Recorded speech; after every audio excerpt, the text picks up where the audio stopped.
As A digital marketing agency നമുക്ക് വരുന്ന ഒരു ഭൂരിഭാഗം ക്ലയൻസിൻ്റെയും ഇനീഷ്യൽ ഒരു അപ്രോച്ച് എന്ന് പറഞ്ഞു കഴിഞ്ഞാൽ നിങ്ങളുടെ പാക്കേജസ് എന്താണെങ്കിൽ നമുക്ക് അയച്ചാൽ നമ്മൾ ചെക്ക് ചെയ്തിട്ട് we will come back to എന്നാണ്. അപ്പോൾ എനിക്ക് അവരുടെ അടുത്ത് ക്ലിയർ ആയിട്ട് പറയാനുള്ളതെന്ന് പറഞ്ഞു കഴിഞ്ഞാൽ നിങ്ങളുടെ ബിസിനസ്സിന് പല പ്രശ്നങ്ങളായിരിക്കും.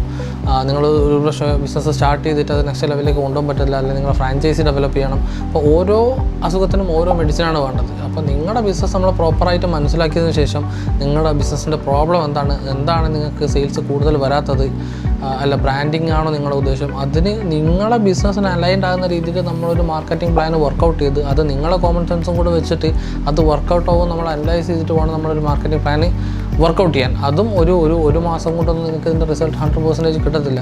നിങ്ങൾ മിനിമം ഒരു 3 to 6 months നമുക്ക് തരാണെന്നുണ്ടെങ്കിൽ ഡെഫിനറ്റ്ലി നിങ്ങൾ പറയുന്ന അല്ലെങ്കിൽ നിങ്ങൾ എക്സ്പെക്ട് ചെയ്യുന്ന ഒരു ഫിഗറിലേക്ക് നമുക്ക് സെയിൽസ് കൊണ്ടുവരാൻ പറ്റും.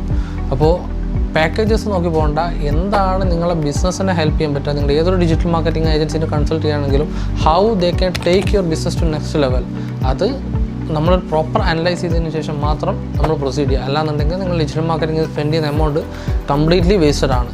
നിങ്ങൾ ഒരു ചൂടുവെള്ളത്തിൽ വീണ പൂച്ച വീണ്ടും ചാടില്ല എന്ന് പറഞ്ഞതുപോലെ വീണ്ടും നല്ലൊരു ഡിജിറ്റൽ മാർക്കറ്റിംഗ് ഏജൻസി നിങ്ങൾ അപ്രോച്ച് ചെയ്ത് കഴിഞ്ഞാൽ നിങ്ങൾ വറീഡ് ആവും ഡിജിറ്റൽ മാർക്കറ്റിംഗ് ചെയ്യാൻ വേണ്ടിയിട്ട്.